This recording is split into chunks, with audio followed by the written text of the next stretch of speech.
It's that time of the week for Barry ZeVan's movie reviews. So let's take a look at what's worth seeing and what's not. Barry. Well, 3 eyebrows. The highest rating we give goes to all the Academy Award-nominated films in town this weekend, with my own reservations about Yentl and The Right Stuff, to which I give 2. There are at least 2 new films on Twin Cities screens this weekend, and one of them may make the biggest splash of all so far this season. The other is the Hotel New Hampshire. A party's a party. Let's just have a good time.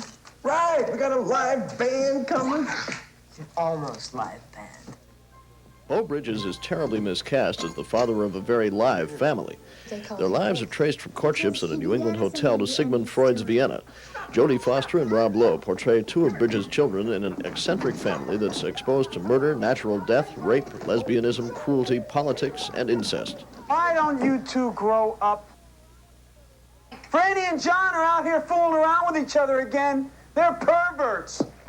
Author John Irving, who also wrote The World According to Garp, wrote the book upon which this movie is based. It's mostly a shock to the senses, but the brilliant acting merits 2 eyebrows from this reviewer. Anyone offended by honest brutality should not visit the Hotel New Hampshire. And now the good news. Let's make that the great news. Splash should make the biggest one of the season. It's this year's E.T. Instead of an extraterrestrial, it deals with a submarine creature who decides to pay a visit above the water to a man she met as a boy 20 years earlier under the water. There is a mermaid in New York City. How come she's got legs? She has legs out of the water. She has fins in the water. What about a woman showing up naked in a public place, Freddie?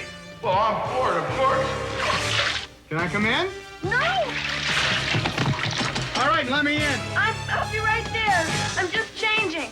That girl is a mermaid.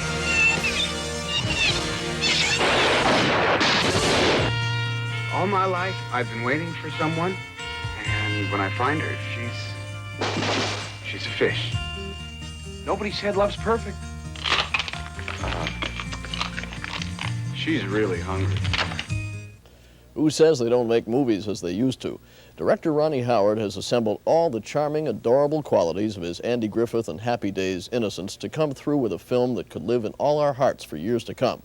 Except for some not-so-innocent language and tasteful nudity that merits its PG rating, this is a beautiful, adorable, funny, and touching movie about innocence and our need for it. It could stimulate the most cynical and apathetic among us to jump for joy and wish that all of it could be true.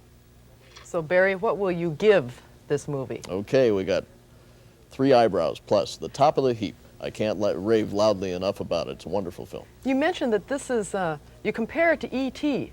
Why? Well, because it's something that's not really of this earth, and it has the same type quality. It's a lovable creature from another sphere about which we know not too much, and it comes up just smelling like roses. We're going to be watching for it then. Thanks a lot, Bear. You bet.